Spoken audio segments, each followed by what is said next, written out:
അസ്സലാമലൈക്കും ഫ്രണ്ട്സ്, പുതിയൊരു വീഡിയോയിലേക്ക് എല്ലാവർക്കും സ്വാഗതം.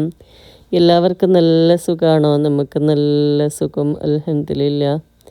ഇന്നത്തെ വീഡിയോ എന്താണെന്ന് പറഞ്ഞു കഴിഞ്ഞാൽ നല്ല അടിപൊളി ഉണ്ണിയപ്പമാണ്. ആ ഉണ്ണിയപ്പത്തിൻ്റെ മാവിനെ കൊണ്ട് തന്നെ ഞാൻ എണ്ണ ഒഴിക്കാതെ, നമുക്ക് ഓയിൽ യൂസ് ചെയ്യാൻ ഇഷ്ടമില്ലാതെ എണ്ണ ഇല്ലാതെ അപ്പം കഴിക്കാൻ ആഗ്രഹമുള്ള ആൾക്ക് അങ്ങനെയും കൂടെ ഉണ്ടാക്കുന്നതിൻ്റെ ഒരു വീഡിയോ ഒന്ന് കേട്ടോ. അപ്പോൾ നിങ്ങൾ വീഡിയോ ഫുള്ള് സ്കിപ്പ് ചെയ്യാതെ കാണണം. അതുപോലെ തന്നെ ഇഷ്ടപ്പെടുകയാണെങ്കിൽ നിങ്ങൾ ഫ്രണ്ട്സിനെല്ലാം ഒന്ന് ഷെയർ ചെയ്യണം. നല്ല അടിപൊളിയാണ് കേട്ടോ. പുറം ക്രിസ്പിയും എന്നാൽ ഉള്ളിൽ നല്ല സോഫ്റ്റും ആയിട്ടുള്ള അടിപൊളി ഉണ്ണിയപ്പം. നിങ്ങൾക്കെല്ലാവർക്കും ഉണ്ണിയപ്പത്തിൻ്റെ വീഡിയോ ഉണ്ണിയപ്പം ഉണ്ടാക്കാൻ അറിയാം, എന്നാലും കൂടി ഞാൻ ഉണ്ടാക്കുമ്പം നല്ല തണുപ്പാണെന്നല്ലേ ഇടാം. അപ്പോൾ ഉണ്ണിയപ്പം കഴിക്കാൻ നല്ല ചൂടോടെ കഴിക്കാൻ ഭയങ്കര ടേസ്റ്റല്ലേ. അങ്ങനെ പിന്നെ ഞാൻ ഉണ്ണിയപ്പം ഉണ്ടാക്കുന്നതുകൊണ്ട് ഒന്ന് വീഡിയോ ചെയ്തതാണ് കേട്ടോ. അപ്പോൾ നിങ്ങൾ വീഡിയോ ഇഷ്ടപ്പെട്ട ഒന്ന് ലൈക്ക് ചെയ്യാനും അതുപോലെ തന്നെ നിങ്ങൾ ഫ്രണ്ട്സിനെല്ലാം ഒന്ന് ഷെയർ ചെയ്യാനും, പിന്നെ നിങ്ങളുടെ അഭിപ്രായങ്ങൾ എന്തായാലും നല്ലതായാലും മോശമായാലും കമൻറ്റിലൂടെ അറിയിക്കാനും മറക്കരുത് കേട്ടോ. അപ്പോൾ ഇന്ന് ഞാൻ നല്ലൊരു ഷവർമ ഉണ്ടാക്കുന്നു ബ്രേക്ക്ഫാസ്റ്റിന്. നല്ല അടിപൊളി ഷവർമ. അത് ഉണ്ടാക്കിയതിന് ശേഷം നമുക്ക് അരി കുതിരാനും വെള്ളത്തിലിട്ട് വെക്കാം. രാവിലെ ചായക്ക് നല്ല ഫ്രഞ്ച് ഫ്രൈസും ചിക്കനെല്ലാം കട്ട് ചെയ്തിട്ട് കൊടുത്തിട്ട് നല്ല അടിപൊളി ഷവർമ ഉണ്ടാക്കാം.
അങ്ങനെ 2 കപ്പ് അരി, നമുക്ക് പച്ചരിയില്ലേ സാധാരണ നമ്മൾ ദോശയെല്ലാം ഉണ്ടാക്കുന്ന അരി, നമുക്ക് 2-3 മണിക്കൂർ വെള്ളത്തിലിട്ട് വെക്കാം.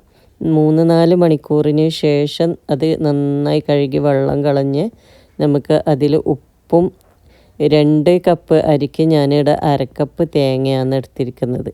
അങ്ങനെ ഉപ്പ്, തേങ്ങ, ഏലക്ക എല്ലാം ഇട്ട് കൊടുത്തിട്ട് നമുക്കിത് അരച്ചെടുക്കാം.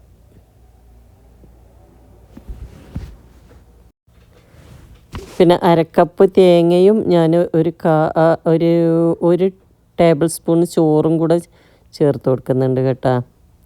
ചോറ് ചേർക്കുമ്പോൾ നല്ല ഉള്ളു സോഫ്റ്റ് ആകുന്നത്.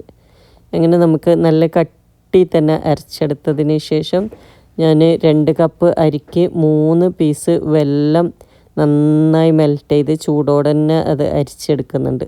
ചൂടോടെ തന്നെ നമുക്ക് ഒഴിച്ചു കൊടുക്കാം, നല്ല ചൂടോടെ. നല്ല കട്ടിയിൽ അരിയാന്നല്ല. പിന്നെ ഇതിനെ കൊണ്ട് ഞാൻ ഓയിൽ ഇല്ലാത്ത അപ്പാക്കാൻ വേണ്ടിയിട്ട് നല്ല കൂടുതൽ കുറേ വെള്ളം ഒഴിച്ചിട്ട് നല്ല ലൂസാക്കി എടുക്കുന്നുണ്ട്. നമുക്ക് ഓയിലില്ലാത്ത ആ കൽത്തപ്പം ഇല്ലേ, കുഞ്ഞിക്കൽത്തപ്പം എന്നെല്ലാം പറയുന്നില്ലേ നമ്മൾ മാട്ടൂൽ, കണ്ണൂർ മാട്ടൂൽ ഇതിന് കുഞ്ഞിക്കലത്തപ്പത്തിന് ഈ അച്ചുമപ്പം എന്ന് പറയാൻ കേട്ടോ. ഇപ്പം നമുക്ക് വെള്ളം ചേർക്കാതെ അല്ല ഈ ഓയിലില്ലാതെ കൂടുതൽ ഓയിലില്ലാതെ നമുക്ക് അതെങ്ങനെ ഉണ്ടാക്കുന്നത് ഫസ്റ്റ് നോക്കാം. കുറേ അതിന് നല്ല ലൂസായിട്ട് തന്നെ അരക്കേണ്ടി വരും. പിന്നെ അതിൽ എള്ള് ഇട്ട് കൊടുക്കുക.